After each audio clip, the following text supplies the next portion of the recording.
Connecting these apps has never been easier because you can do it with Zapier, which helps every person and every business create automated workflows. It's easy. To get started, you'll just need to authenticate your apps, which takes just a few seconds. Zapier meets industry standards for encryption when connecting with each of your apps. Now let's set up your trigger, which is the event that starts your Zap. Pick the trigger event that you want from the list.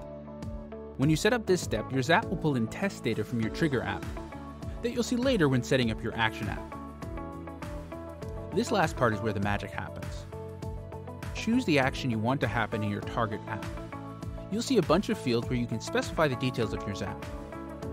You can type free-form text or pull data in from your trigger step as needed. Turn on your Zap and Zapier will start doing your work for you.